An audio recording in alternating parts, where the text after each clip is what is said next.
And now to tonight's awards. Our first presenter has a 30-year history on the faculty of the UW Law School.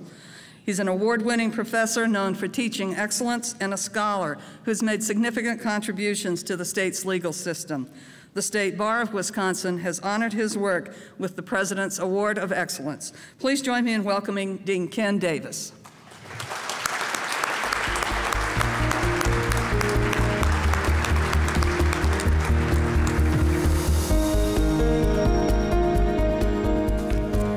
Thanks very much, Paula.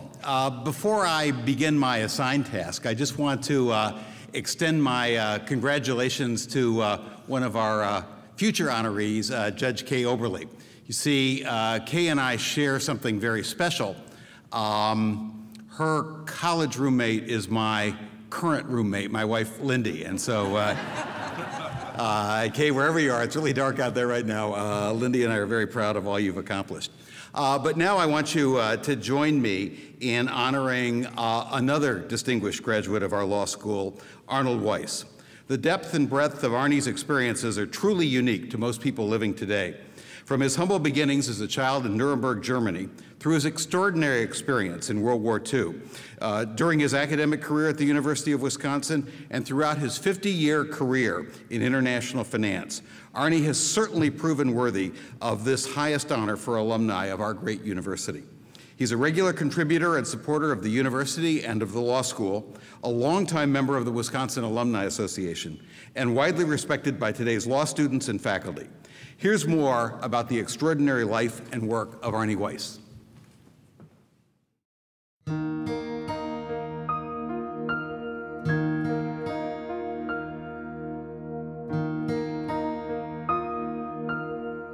Out of the destruction of World War II, Arnold Weiss found a passion to build. His odyssey has taken him from Jewish orphan in Nazi Germany through a 50-year career in international finance, bringing progress to developing nations all over the world. Arnold was born in 1924 in Nuremberg, Germany. When his parents separated, his mother was unable to support Arnold and his two sisters, so a 7-year-old Arnold was left in the care of a Jewish orphanage. Soon the danger posed by the rising Nazi regime became evident. Jewish parents disappeared into prison camps, and the orphanage swelled to capacity. There was little food and rampant malnutrition, but Arnold learned to cope.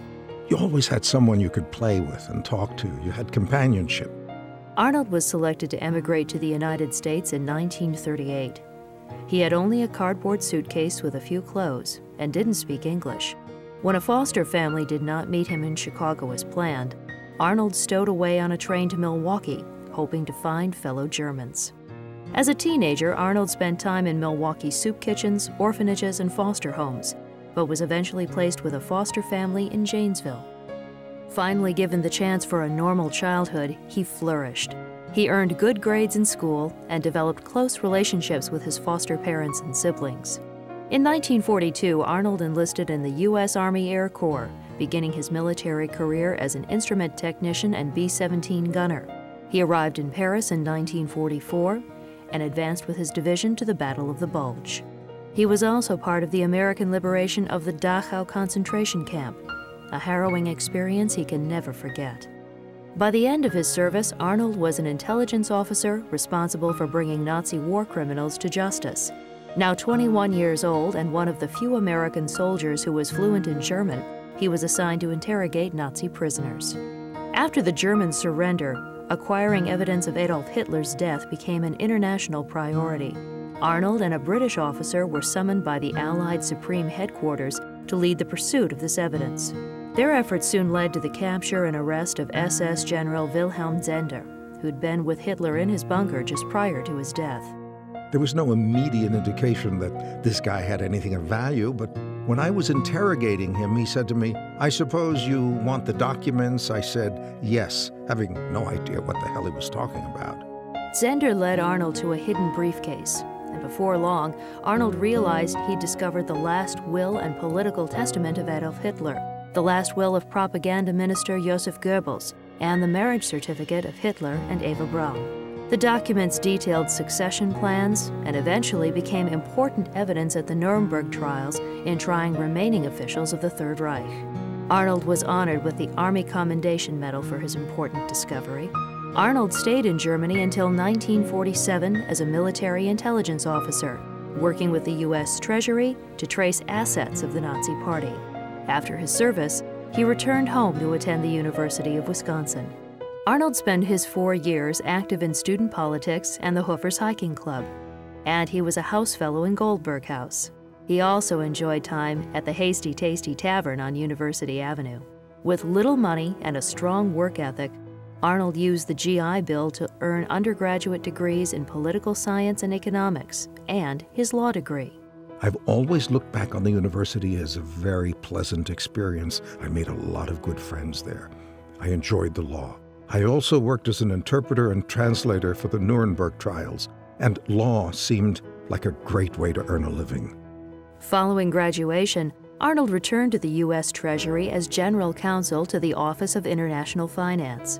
He worked with the new International Monetary Fund and World Bank, both vital sources of assistance to developing countries around the world. Midway through his 8-year tenure at the Treasury, Arnold was introduced to Artemis Lykos through a mutual friend. They married in 1956 and had 2 sons, Daniel and Andrew. Arnold is now the proud grandparent of 3 grandchildren. In 1959, Arnold was selected as part of the U.S. team to start the Inter-American Development Bank. He drafted the charter for what is now the oldest and largest regional multilateral development institution.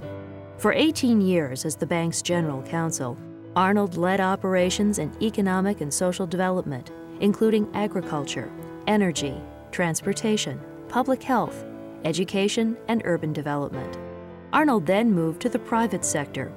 He spent 14 years leading international and Latin American matters as a partner at the Washington, D.C. law firm of Arendt, Funks, Kintner, Plotkin, and Kahn. But Arnold returned to international finance in 1992 to assist in creating Emerging Markets Partnership. Today, the investment banking house is the world's largest private equity firm dedicated to infrastructure in developing countries. For 13 years, until his retirement as Senior Vice President, General Counsel, and Secretary, Arnold oversaw operations to aid in agribusiness, power and water, telecommunication, and other industries in countries from Korea to South Africa to Argentina. I think it's the war that changed me more than anything else. I decided I wanted to build rather than destroy. In Belgium, Luxembourg, France, Germany, there was so much destruction. I knew there was a better way of doing things.